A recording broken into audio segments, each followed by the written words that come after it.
Assalamualaikum warahmatullahi wabarakatuh. Pada video kali ini, saya akan membahas tentang siklus akuntansi. Apa sih siklus akuntansi?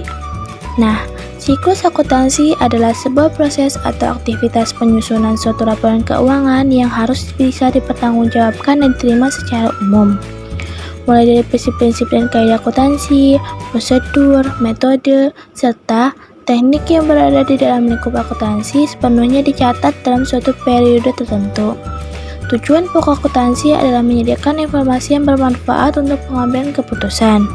Nah, menurut Harnanto Debo II, siklus akuntansi yang lengkap terdapat 11, tetapi 2 tahap diantaranya bersifat opsional. Berikut ini adalah tahapan siklus akuntansi. 1. Identifikasi transaksi. Tidak semua transaksi dapat dicatat. Transaksi yang dapat dicatat adalah transaksi yang mengakibatkan perubahan posisi keuangan perusahaan dan dapat dinilai ke dalam unit moneter secara objektif. Selain itu, transaksi yang akan dicatat juga harus memiliki bukti. Jika tidak ada bukti, maka transaksi tidak dapat dicatat dan dilaporkan dalam laporan keuangan. Bukti tersebut biasanya berupa kwitansi, nota, faktur, bukti kas keluar, memo penghapusan piutang, dan lain sebagainya.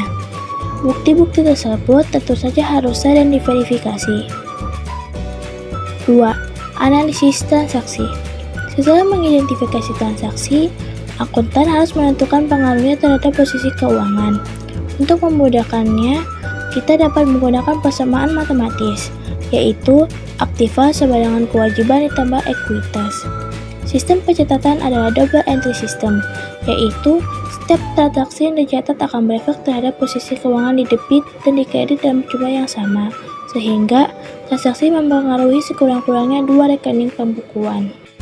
3. Pencatatan transaksi ke dalam jurnal. Jurnal adalah suatu catatan kronologis tentang transaksi-transaksi yang terjadi dalam suatu periode akuntansi. Proses pencatatan transaksi ke dalam jurnal disebut penjurnalan atau journalism.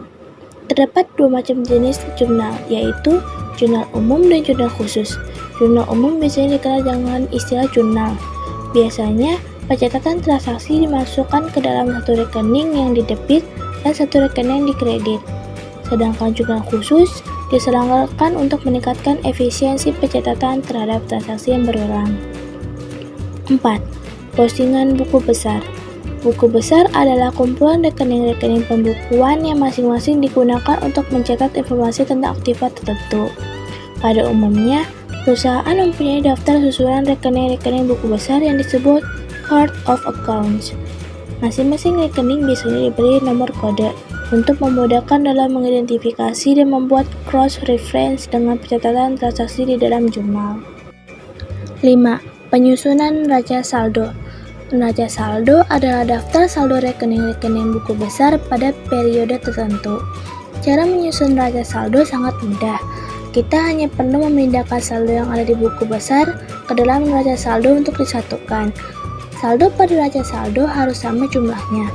Jika jumlah saldo debit tidak sama dengan jumlah saldo yang akan dikredit, maka dikatakan bahwa neraca saldo tidak seimbang atau masih ada kesalahan.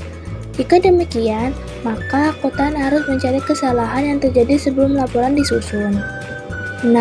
Penyusunan jurnal penyesuaian.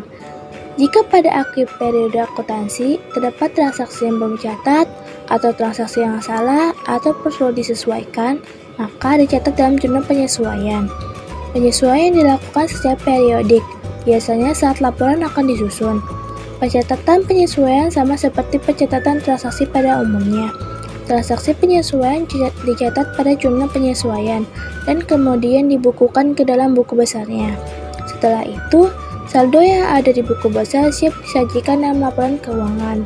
Dengan kata lain, hasil akhir proses akuntansi adalah laporan keuangan yang disusun secara akrual basis. 7. Penyusunan neraca saldo setelah penyesuaian. Saldo dari akun-akun pada buku besar dikelompokkan ke dalam kelompok aktiva atau pasiva. Saldo antara kelompok aktiva dan pasiva pada neraca saldo ini juga harus seimbang.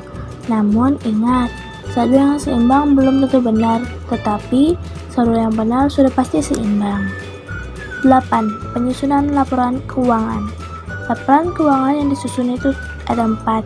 Yang pertama, laporan laba rugi, yaitu untuk menggambarkan kinerja perusahaan. Yang kedua, laporan perubahan modal, yaitu untuk melihat perubahan modal yang telah terjadi. Yang ketiga, neraca, yaitu dapat digunakan untuk memprediksi likuiditas, solvensi, dan fleksibilitas. Yang keempat, laporan arus kas, yaitu memberikan informasi yang relevan mengenai kas keluar dan kas masuk pada periode berjalan. 9. Penyusunan jurnal penutup. Jurnal penutup hanya dibuat pada akhir periode akuntansi saja. Rekening yang ditutup hanya rekening nominal atau rekening laba rugi. Caranya adalah dengan menolakkan atau membuat nihil rekening terkait. Rekening-rekening nominal harus ditutup karena rekening tersebut digunakan untuk mengukur aktivitas atau aliran sumber-sumber yang terjadi pada periode berjalan. Pada akhir periode akuntansi, rekening nominal sudah selesai menjalankan fungsinya, sehingga harus ditutup. Selanjutnya, pada periode berikutnya dapat digunakan kembali untuk mengukur aktivitas yang baru. 10. Penyusunan neraca saldo setelah penutupan. Neraca saldo ini adalah daftar saldo rekening-rekening buku besar setelah dibuatnya jurnal penutup. Oleh karena itu, neraca saldo ini hanya membuat saldo rekening-rekening permanen saja. Tujuan pembuatan neraca saldo setelah penutupan adalah untuk memperoleh keyakinan bahwa saldo yang seimbang sudah benar, sehingga penyusunan neraca saldo ini tidak wajib, hanya bersifat opsional. 11. Penyusunan jurnal pembalik. Tujuan jurnal pembalik adalah menyederhanakan prosedur pencatatan transaksi-transaksi tertentu yang terjadi secara repetitif pada periode berikutnya. Karena tujuannya untuk menyederhanakan, maka tahap terakhir ini juga bersifat opsional. Jurnal pembalik biasanya dibuat pada awal periode berikutnya. Caranya dengan membuat jurnal pembalik dari jurnal penyesuaian yang telah dibuat. Dengan kata lain, membalikkan akun yang telah dibuat pada jurnal penyesuaian dari yang awalnya debit menjadi kredit, dan dari yang awalnya kredit menjadi debit. Nah, tadi itu adalah penjelasan tentang tahapan-tahapan siklus akuntansi. Ini aja pembahasan yang akan saya berikan. Terima kasih yang telah menonton. Sampai jumpa lagi. Wassalamualaikum warahmatullahi wabarakatuh.